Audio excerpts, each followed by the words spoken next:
You're right guys, in this video I'm going to be reviewing the AUKTools rotor table. Now this was very kindly sent to me by Woodworkers Workshop, and I'll leave a link in the description to where you can get it and the accessories and stuff like that. Now I just want to make it clear this video isn't sponsored in any way, none of my reviews ever are, and of course I'm not an expert by any means, I'm just an average Joe after all. But I do hope that me sharing my honest opinions will help you make a more informed decision if you're in the market for a rotor table. So let's start with the tabletop itself. It's a nice rigid tabletop. There's no movement in it whatsoever. It's got two slots at the back that the fence moves in, and it's got a T-track along the front for any jigs and guides and anything like that.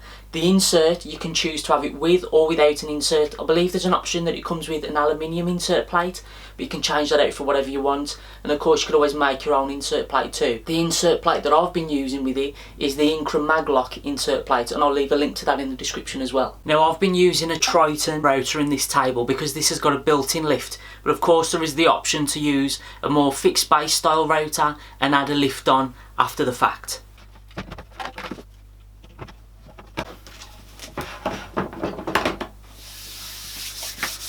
Now on this plate there's some levelling inset screws that you can adjust to get it all nice and flush with the table, and then there's a cam lock on the side so it's nice quick fitting. And this also has the magnetic insert covers to best suit the size of bit that you're using at the time. The fence itself gets held in place using the slots at the back alongside some through bolts and nuts that get fitted from the underside of the table.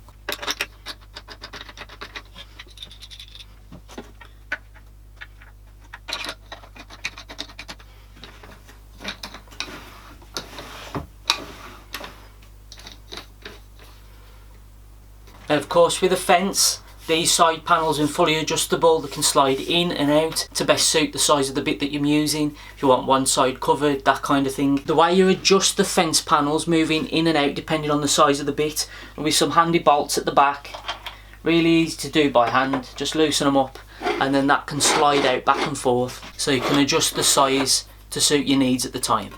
And then of course you can lock it in place in any position that you like. There's also storage at the back for some sliders that can slide in behind the side panels on the fence if you want to use the rotor for some jointing operations. And those have got storage on the back side of the fence so you don't lose them. As you can see from the back of the fence as well, there's a dust extraction port just to help keep the dust to a minimum. In my workshop, unfortunately, I run everything literally off one extension lead, so I've not got the ability to be able to run a powerful rotor like this one alongside a shop vac hoover style setup. I've got my lights on here as well, so it's not the best idea, but if you have got a dust extraction system, dust port sorted right there. Now this rotor table has got lots of options for using accessories and different mounting options as well. We've got the T-track at the front, that can be used for feather boards, it can be used for a sliding mitre gauge, you can use it with jigs such as box joint jigs and all kinds of homemade different contraptions. Now the fence has got plenty of option for a T-track as well. There's one on the top, there's one on the front, and these can be used for lots of different options. Again, jigs, stop blocks if you need to do stop cuts, but also using feather boards, and you can also use the track as well with the GSM clear cut stock guides. They work great. I'm going to move my attention to the underside of the table now. As you can see, it's rock solid steel construction using tubular steel and welded joints. You haven't got to put it together when you actually get it, it always comes like this. Got some levelling feet as well to best suit the surface that you want so you can get it nice and level. Now inside there's a Velcro bag that's really easy to remove. It's got straps on the legs, straps at the bottom to hold it in place, and Velcro on the top to easily remove it should you wish to get it out and clean it out, or even if you wanted to remove it altogether. I'm leaving it in place because it's great for the dust extraction. There is a port at the bottom, the same that's on the back of the fence. As I mentioned, I'm not able to actually make use of it, so just having the bag on its own helps to minimise the amount of dust that gets flown into the air, so that's a real benefit for me. Now I do need to mention that the size of the rotor that I'm using in this table is quite big. It's the Triton rotor, and what I had to do, I had to remove the one handle because when it was raising up it was catching on the tubular steel. So that's something to keep in mind. Depending on the size of rotor that you're using, you may need to make some modifications, or if you're making the insert plate yourself, take into account the orientation of the rotor underneath. Just make sure that the handles don't catch anywhere. To power the rotor, there's a safety switch here at the front that works really well. You don't realise how useful it is to actually have a switch on the outside. You haven't got to keep reaching inside to mess around with the rotor itself. So you basically turn the rotor on, leave the rotor on, plug it into the switch, and then you have full control with this. The switch also has a safety lock that if you remove this yellow piece of plastic, the switch no longer works. So without this yellow piece in place, it can't get power at all. And of course with it back in, it's back working. There's like an extension lead plug that your 3-pin UK plug. You take the plug of your rotor, plug the two in together, and now the rotor's power is controlled by this switch. And of course there's a 3-pin plug coming out of this switch that gets plugged into your mains. Nice and simple. Another good thing about this canvas bag underneath is it's got some built-in storage on the sides, and thankfully it has got a zip to keep all the sawdust and dust out of them. Now in here I've been keeping the insert plates to the rotor plate that I've got. These and the maglock ones that click into place.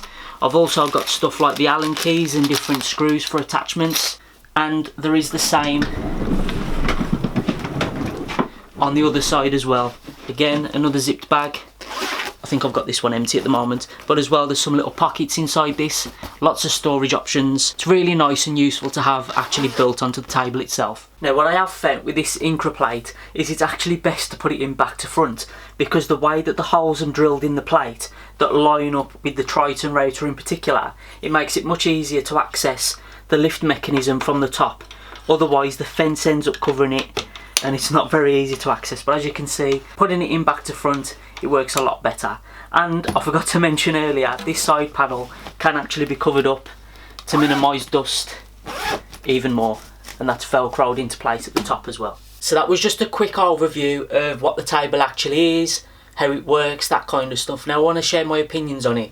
I've been using this for just over 2 months now, and it's gave me enough time to get to grips with it and get a feel for the good points and the not so good points. I want to start off with the great things about it. First thing that stood out to me when I got it out of the box was purely the construction. You can tell that it's a quality piece of kit, you really can. It's rock solid, this tubular steel, you got no issues with it, and taking away the headache of having to put something together with the joints already being welded, you haven't got to bother with it.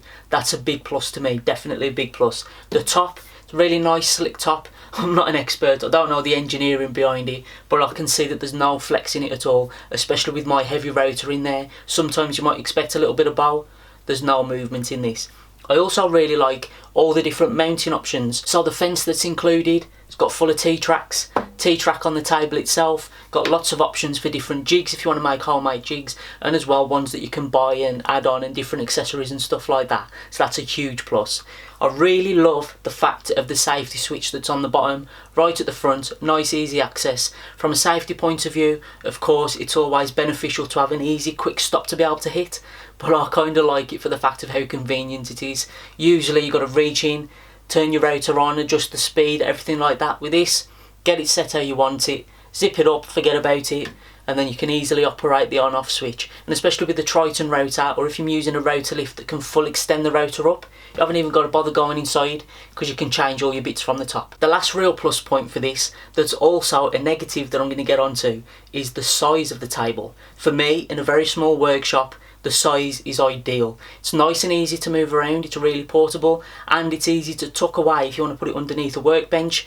In the corner, it's nice and compact to keep it out the way. I do really like the fact that it's a smaller size. But this brings me on to the negatives about it, because the size I also see as a negative as well.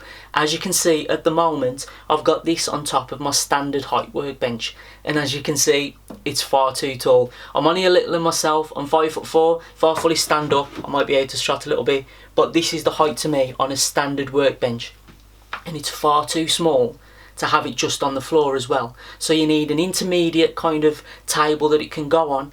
This means you might need to make one or find one that's suitable, but it's just worth keeping in mind it's kind of an awkward size. If this was a good, I don't know, 6-inch lower, it might still be usable, especially if you're taller, but do keep that in mind. So it's great that it's portable and small, but the height, it's a little bit awkward. Another negative around the size is the internal dimensions of this tubular steel. Most people, I know, will be using the fixed base motor style rotor, not plunge, hasn't got handles on. That's ideal, plenty of room if you can fit in a lift and stuff like that. But for those of us that have got the plunge style rotors, that have got the big stick out handles, do take into account that they might not fit. I'm lucky that the Triton had an option to remove the handle on the one side because it was catching on the tubular steel at the back when I was trying to raise it all the way up to change the bits at the top. The last little point I want to make about it is with a fence. I would have liked to have seen a lot more travel. Of course, you've got a small table here, so you're always going to be limited with that. But the way that the fence is attached with the through bolts and the nuts underneath,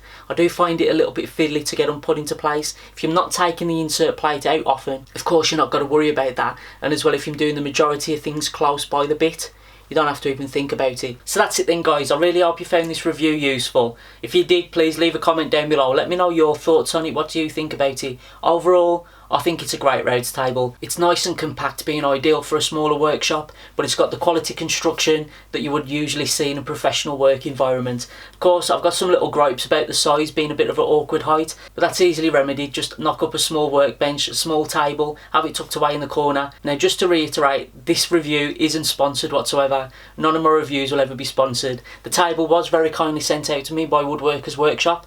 There'll be a link in the description to go and check it out, but it was sent over just to use in projects. And when I mentioned I'd like to review it, of course they said yeah, that'd be great. So just shared my honest opinions as I always do. Hopefully they've been useful to you, and hopefully it'll help you make a better purchasing decision if you was in the market for a router table. So thank you all for watching. Massive thanks as always goes out to my Patreon supporters.